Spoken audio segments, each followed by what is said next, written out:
Welcome to Inner Peace Pathways. These are the free lessons, and today we're going to talk about self-nurturing practices.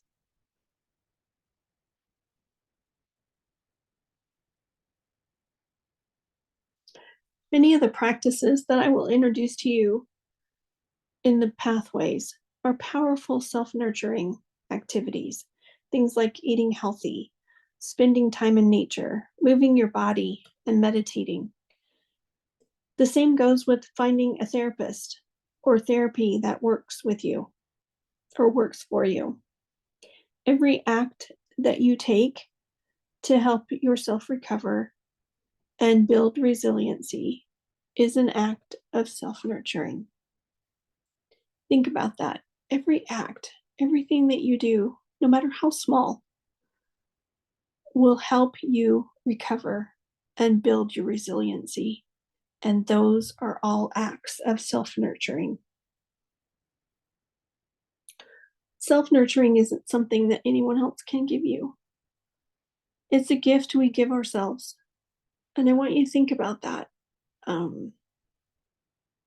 was really hoping someone would come along and rescue me, make it all better, put it all back together for me, take my hand and guide me through it. But ultimately, I had to do it for myself. I mean, other people were there for me. I had an amazing support team, but I had to do this for myself. And if you think about it, I'm the only one that could. I'm the only one who knew what I really needed and could provide that, because no one else is in my head. No one else knows what I need.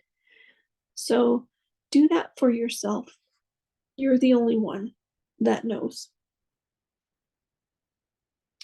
So I hope that you're inspired to go on this adventure and to learn about yourself and to find whatever hidden pieces may be out there, and to ultimately build the bridge back to yourself. This is a journey that is just for you. So how do we be self-nurturing? Just take one small step towards yourself. When you do this, you give permission not only to yourself, but to others around you to break the trauma chains in their families, their communities, and the world. Being self-nurturing means that you're becoming mindful and deliberate about how you live your life. When we're in pain or we have been deeply wounded, it's natural to want to retreat inward. I know I did. We want to go into our shell and protect our wounded hearts and selves. And sometimes it's good to take a time out from the world and people. But doing so can also turn into isolation. If you're in this space, it's important to start small when you begin to put your life back together. Dailies are a good small first step towards regaining your life. Let's talk about it.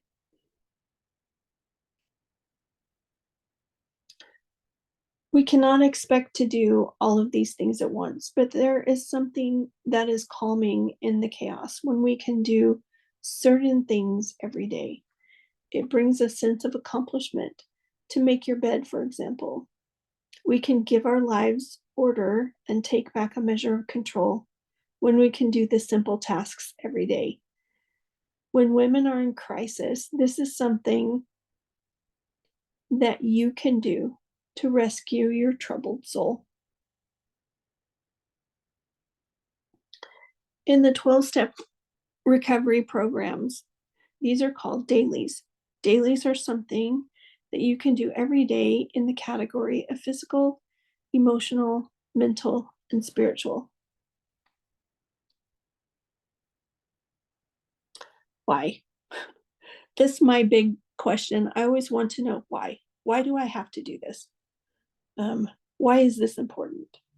So I always try to answer the why because it gives you context for the things that I ask you to do. Dailies are supposed to be simple because sometimes that's all we can do. Focusing on completing easy daily tasks help to calm the mind and put focus on the task at hand. When we're taking care of ourselves, we are controlling what we can and letting go of what we can't. Well, let me move this out of the way so you can see. They might look like physically taking a bath or getting dressed or just eating. I know I didn't feel like doing any of these when I first discovered my husband's affairs, but it helped to do them. Take a bath, get dressed, eat. Emotionally, might look like talking to a friend for support. Mentally, it might look like looking up an article or reading a book on recovery.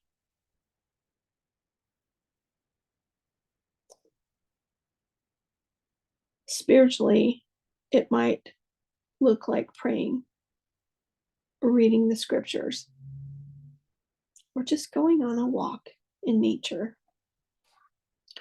Dailies are supposed to be simple because sometimes that's all we can do. So think of 4 simple things that you can do for yourself every single day and then do them.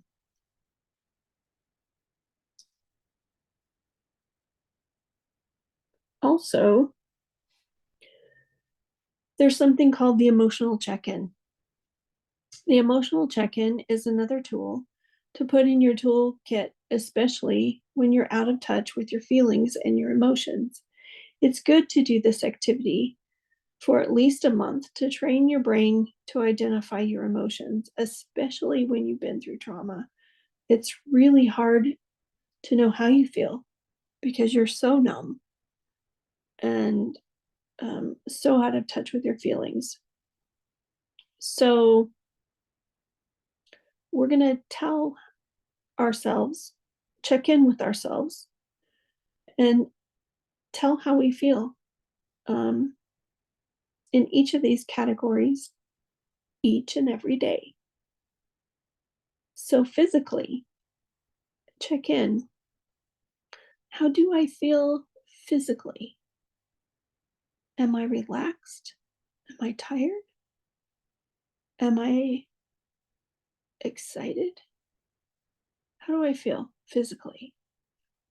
Emotionally, what's your emotional state? Are you fearful, anxious, happy, sad? Mentally, how's your mental state? Do you feel foggy? Are you clear headed? Are you interested? What is your mental state? Spiritually, where are your feelings spiritually? Are you at peace? Are you angry? I stayed angry at God for a really long time. Are you indifferent?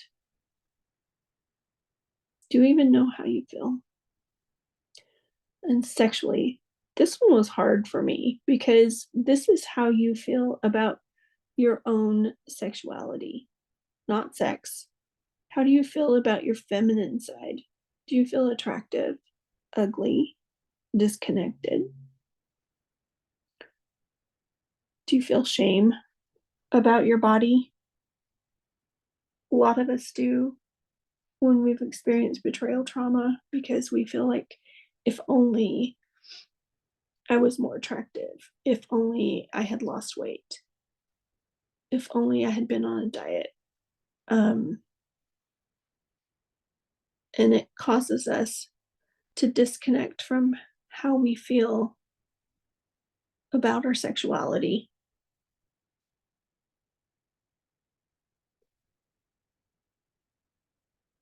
So, the purpose of the check in is to put you back in touch with yourself.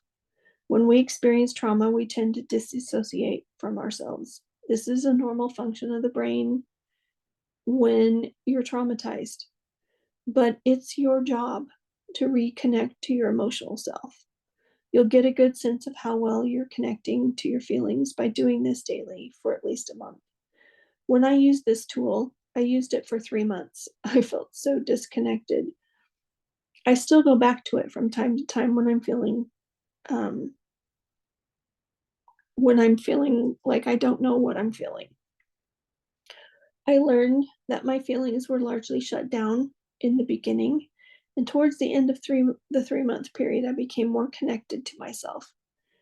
Use the feelings wheel to help you identify your feelings, and use this tool anytime that you want to reconnect with yourself. It will help you get very good at identifying your emotions and feelings so that you can address them. And that's really the purpose. If you don't know how you're feeling, you can't address it. You can't process it. You can't heal it. So you've got to feel it first. So that's what this is for. I have put some PDF files in the bottom of this lesson so that you can print those out and actually do them. And I want to leave you with one last thought. When I heard this, it hit me very hard because no matter how mad at God I got, I always knew that He loved me. And I always wanted to have His love and approval. So when we practice self care and self nurturing, we are also fostering God's love for us and trusting that He will take care of the rest. Sometimes doing all that we can, no matter how small or simple it is. We are taking care of ourselves. In caring for ourselves, we show appreciation to God by being good, by being a good steward over His greatest creation, which is you. So we can show God appreciation by caring for His greatest creation, which is you. I hope you remember that. I hope it really resonates with you that He created you, and so you're worthy of healing. You're worthy of feeling better.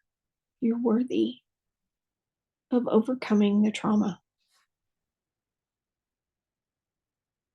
Thanks for joining me today. I hope you've learned something. I hope that